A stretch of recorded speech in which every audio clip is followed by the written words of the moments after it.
Jadi sebetulnya kan tarif ini kalau terkait dasarnya sudah jelas nih bahwa sejak tahun 2021 sudah ada SK-Gub yang mendasari tarif PDAM se-Jawa Timur ya 30 kota kabupaten. Jadi kami melakukan kajian ya terhadap tarif yang ditetapkan SK-Gub ya untuk diterapkan di Kota Surabaya. Nah, hari ini kami perwali sudah ditandatangani ya sudah ditandatangani per 29 November kemarin. Nah, hari ini kami memberikan klarifikasi terkait isu-isu yang berkembang di masyarakat bahwa katanya ada kenaikan 400% dan sebagainya. Yang kami sampaikan tadi sebetulnya kenaikan tertinggi di satu kelompok blok tarif bukan hanya kelompok masyarakat, satu kelompok tarif pemakaian di atas sama-sama pemakaian di atas 30 meter kubik pemakaian kenaikan tertingginya 44,4%. Bisa dilihat di kelompok tarif 1, 2 dan 1, 3 ya. 1, 2 misalnya. Ya, untuk pemakaian di atas 30 meter kubik dulu tarif yang lama adalah Rp1.800. Sekarang 2.600. Jadi 800 dibagi 1.800 itu adalah 44,4%. Kalau kami sekarang tarif terendah itu kalau dihitung ada 600 ke 2.600 memang seolah-olah benar. Tetapi perlu diingat bahwa tarif terendah kami masih ada Rp600 itu masih ada. Bukannya semua di jauhnya 2.600 tidak. Ya, kami masih ada kelompok tarif yang mendapatkan harga Rp600 itu masih ada. Itu perlu menjadi catatan. Sebetulnya di website juga bisa di-download ini ya.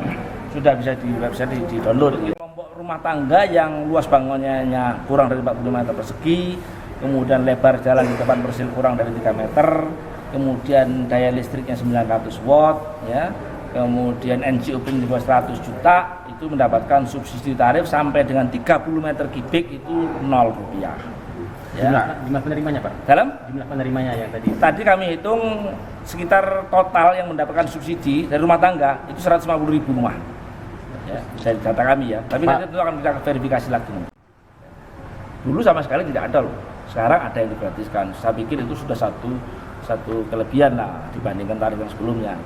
Ya tentu kami ini adalah BUMD ya, badan usaha yang selain satu dituntut untuk menghasilkan laba karena sebagai entitas bisnis, tapi karena kami secara spesifik adalah perusahaan yang menyediakan layanan air minum, maka kami juga menyediakan kebutuhan pokok ya, kebutuhan dasar dari warga yang salah satunya adalah air ya.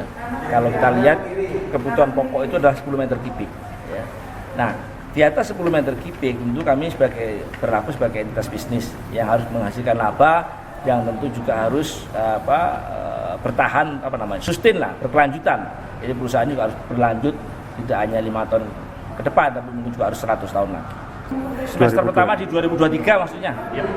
Kalau kami tidak bisa melihat per semester ya karena kan profil pelanggan itu kan kita selalu RKAP kan per 1 tahun ya katakan ya. Jadi kenaikan pendapatan kami dengan setelah adanya harmonisasi tarif ya dengan asumsi pemakaian yang sama ya itu meningkat 22,4%. Makanya kalau dilihat efek dari kenaikan harmonisasi tarif ini terhadap pendapatan kami hanya naik 22,4%. Kalau dirubah, jadi kalau sebelumnya di 778 miliar di tahun ini ya, kemudian di tahun depan menjadi 956 miliar. Jadi target kami itu kan 252 juta meter kubik penjualan ya. Kalau harga tahun 2022 itu harga rata-rata di 3.080, 3.100 lah ya.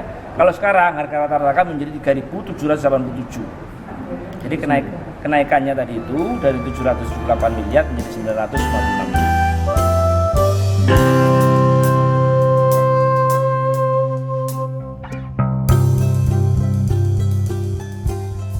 Sejauh ini sih yang penyampaian Pak Direktur tadi saya rasa sudah sesuai dengan aturan yang disampaikan ya. Intinya begini, PDAM Kota Surabaya ya, dengan penyesuaian tarif yang baru saja ini itu masih rendah daripada PDAM yang lain.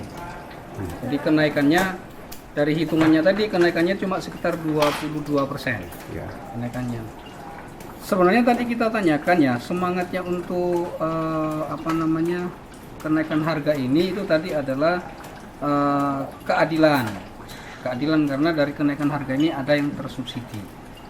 Jadi ada sekitar 150.000 pelanggan itu tersubsidi.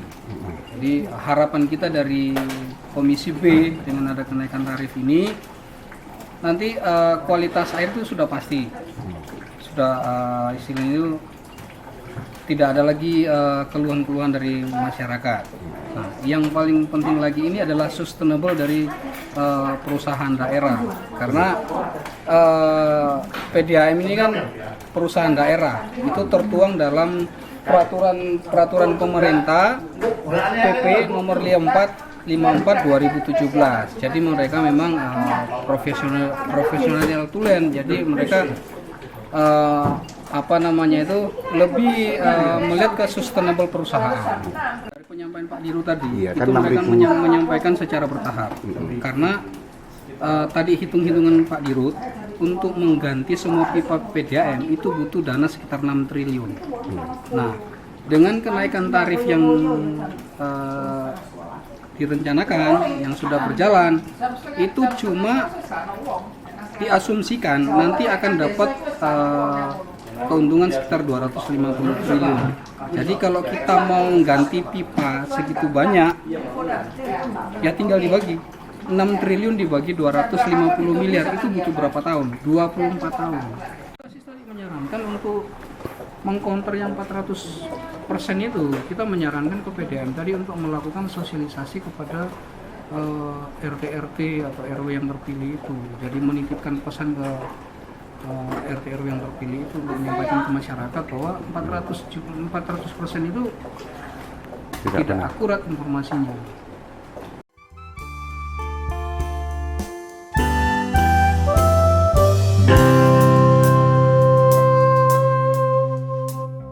Ya, penyusunan tarif per Januari 2023 dilakukan oleh PDAM, artinya mempunyai semangat asas berkeadilan seperti itu. Bahwa dikatakan naik dari 400% itu tidak benar. Makanya kita undang tadi pada saat hearing di Komisi B untuk mengklarifikasi atau memberikan penjelasannya Pak Dirut PDAM agar tidak kesalahpahaman pada pelanggan seluruh kota Surabaya itu, supaya juga berita-beritanya atau informasinya supaya biar detail dan paham. Justru asas keadilan ini banyak membantu masyarakat yang di bawah atau masih berpenghasilan rendah. Contohnya tarif itu standarnya adalah 10.000 kubik, yang mana itu tidak dikenakan tarif biaya. Ini cukup baik, ya kan, seperti itu. Juga masih dalam luasan lahan, termasuk voltase daripada listrik, itu dasarnya. Ini yang sudah dilakukan, saya tanyakan tadi bahwasanya sudah dilakukan sebanyak 600 pelanggan. Itu nanti ini akan sudah terpisah bahwa 150 pelanggan itu akan mendapat bantuan subsidi. Ini yang cukup bagus. Kalau dulu kan enggak, 600 itu tarifnya sama rata semua. Sekarang ini ada klasifikasi 1, 2, dan 3 rumah tangga, itu bahasanya 10 kubik itu baru dikenakan tarif. Itu pun ada klasifikasinya, termasuk jalannya kurang dari 3 meter, luas lahannya itu 40, dan juga voltase daripada listrik itu yang akan tidak ada kenaikan tarif atau tidak dikenakan tarif pada saat pemakaiannya masih standarnya 10.000. Itu dasar pemakaiannya. Ya.